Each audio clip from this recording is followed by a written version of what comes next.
Olá pessoal, bem-vindos a mais um vídeo aqui no canal. Comece esse vídeo com uma pergunta. O que você consegue visualizar nessa imagem projetada na sua tela agora?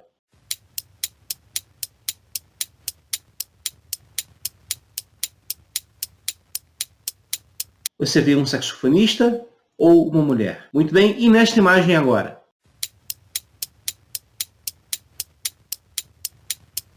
Você vê uma senhora ou uma jovem? Essas figuras se relacionam a um ramo da psicologia chamada Gestalt, que lida com a ideia de percepção de formas e de interpretações de formas a partir de processos mentais. O nosso cérebro tem essa capacidade de criar formas a partir do que nós estamos enxergando. Então, dependendo da imagem que nos é apresentada, o nosso cérebro cria uma forma a partir dela. Por exemplo, veja essa imagem. O que está no centro dela?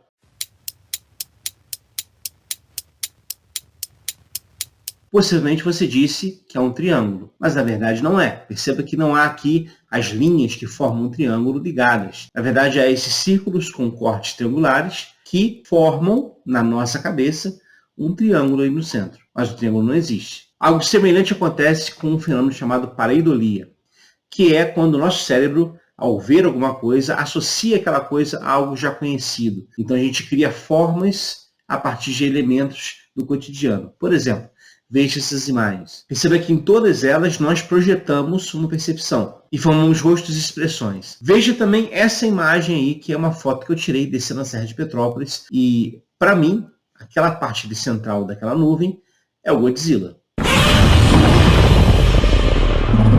Por que eu estou mostrando isso para vocês? Porque isso tem muito a ver com o autor que eu queria conversar com vocês hoje e também sobre um assunto importantíssimo para a gente entender textos, e não só textos, mas também o mundo à nossa volta. O autor é o cronista Luiz Fernando Veríssimo. Ele é mundialmente conhecido e, no Brasil, um dos mais importantes autores nacionais.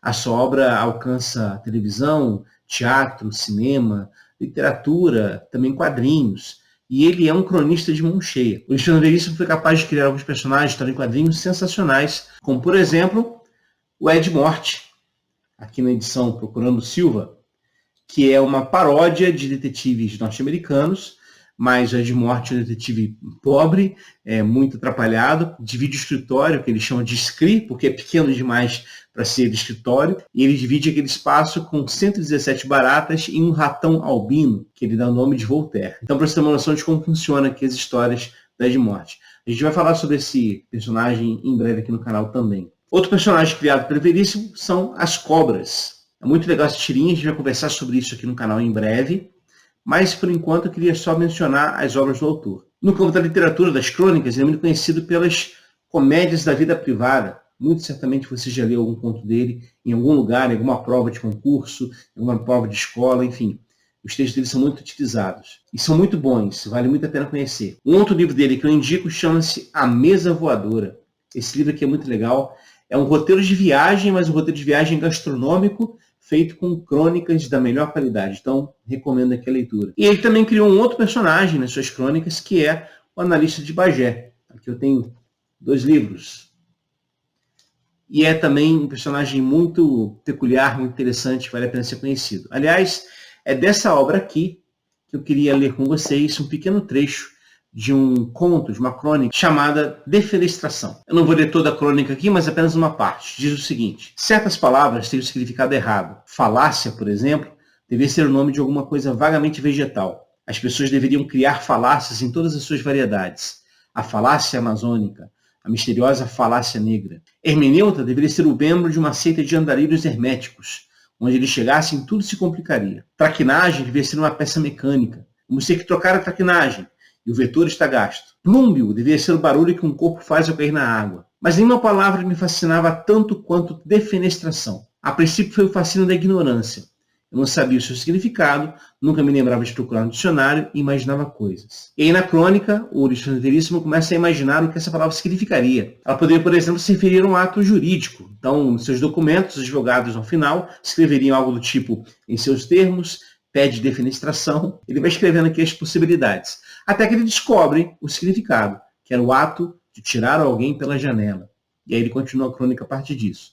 Eu não quero focar na crônica em si, mas quero focar nesse aspecto que ele acabou mencionando no início do texto, que é a capacidade e, na verdade, a vontade que nós temos de dar significado às coisas que desconhecemos. Então perceba, ele não conhece as palavras, e ele está dizendo isso, e para ele as palavras soam de um jeito, e ele vai criando sentido para isso. O que eu quero dizer com isso, na verdade, é que no ato de interpretar algo, nós sempre projetamos muito de quem somos para entender aquele algo. Quando a gente está diante de algo que não conhece, ou seja, um tema desconhecido, um autor que nós não lemos, a nossa tendência / tentação é projetar sobre esse algo elementos que nós temos no nosso próprio ser, na nossa própria formação. Só que o problema é que muitas vezes esses elementos estão incorretos, então nós acabamos criando distorções do que de fato é. Os memes de internet, por exemplo, estão repletos disso. E isso acaba sendo muito prejudicial, porque por um lado, impede que o conhecimento daquele assunto seja realmente absorvido. Por outro, acaba gerando um fértil espaço para a produção de fake news. O fato é que nós interpretamos não de forma neutra. Nós sempre projetamos algo sobre o que interpretamos. Isso acontece muito, por exemplo, quando lemos um texto. Digamos aqui um texto bíblico, um texto da igreja.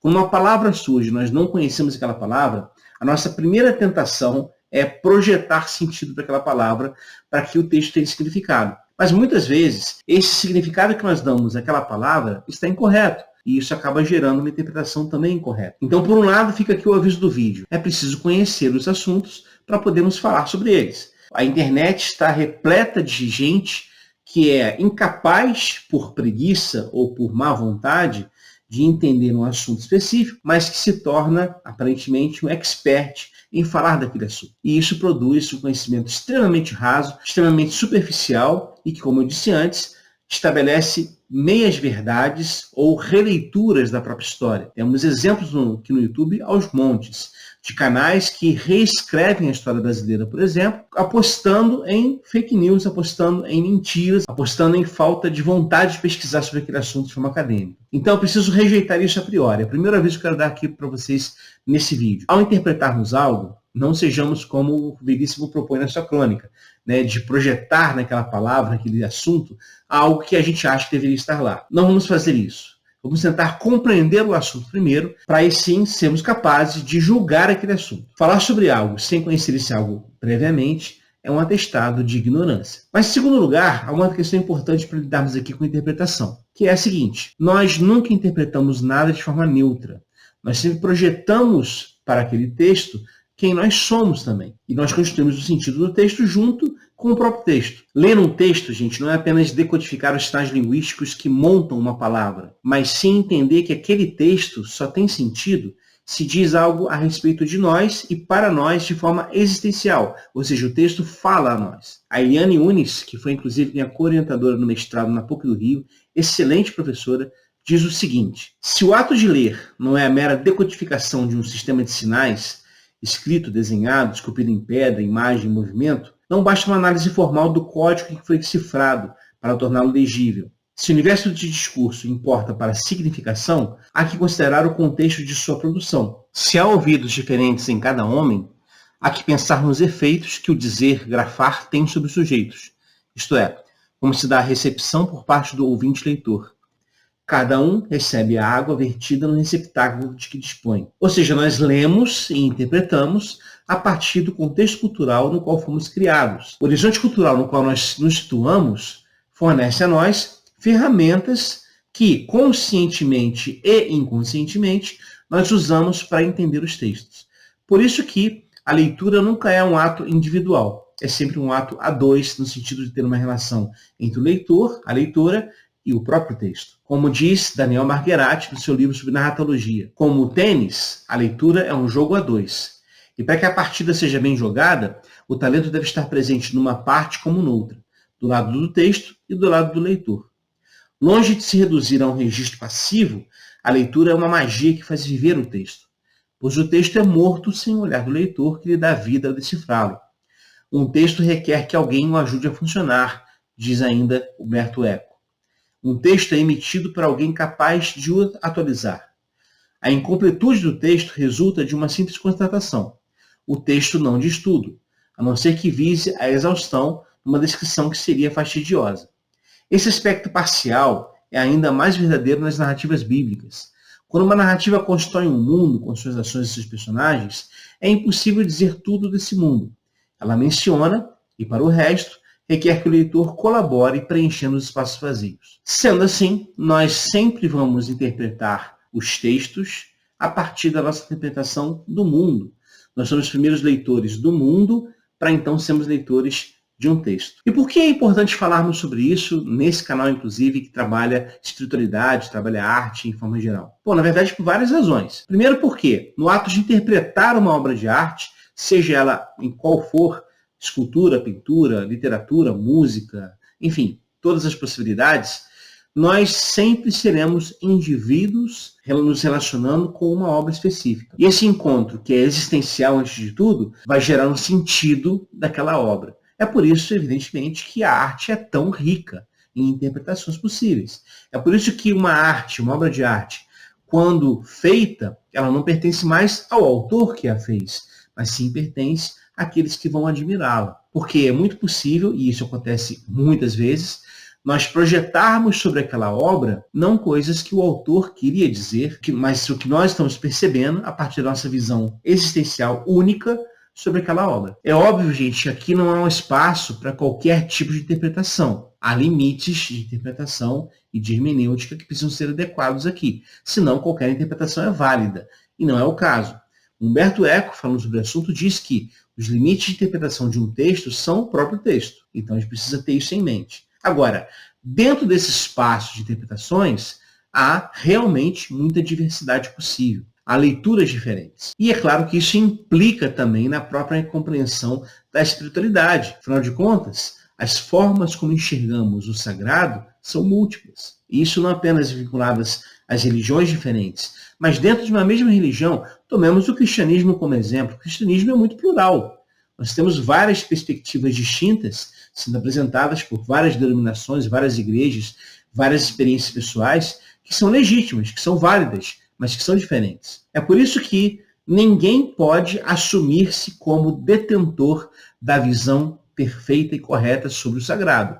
Pois quem faz isso se torna, na verdade, alguém extremamente arrogante e orgulhoso e certamente alguém que cedo ou tarde vai utilizar esse conhecimento próprio, essa percepção própria, como instrumento de opressão e de morte a quem pensa diferente.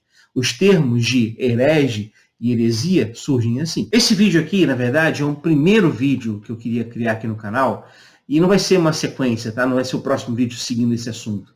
De vez em quando a gente vai falar sobre isso. Mas um vídeo conversando sobre interpretações. Ou seja, como nós interpretamos alguma coisa. E é claro aqui que a gente também pode focar esse assunto, especificamente, ao texto bíblico, que é também literatura. O texto bíblico é literatura, e por ser literatura, também tem consigo todos esses elementos de troca, de intenções, de interpretações distintas por parte de cada um de nós em relação ao texto. O Stanley Fish, que é um crítico literário muito importante, tem um conceito que pode nos ajudar aqui.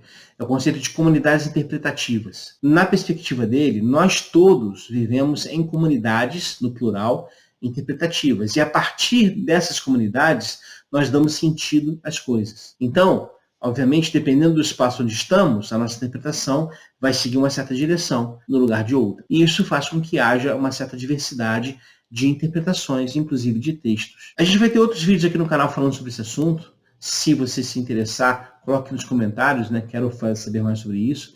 A gente talvez converse aqui sobre interpretação, sobre hermenêutica. Mas desde já eu quero usar esse vídeo aqui para a gente perceber como isso é muito presente no nosso dia a dia. Esse hábito de interpretar a partir do que nós já pré-compreendemos. E é preciso que a gente compreenda de fato para interpretar corretamente. Bom, pessoal, é isso. Espero que você tenha gostado de mais desse vídeo. Se você gostou, curta o vídeo, compartilhe o conteúdo, ajude o canal a crescer e a gente se vê em outro encontro.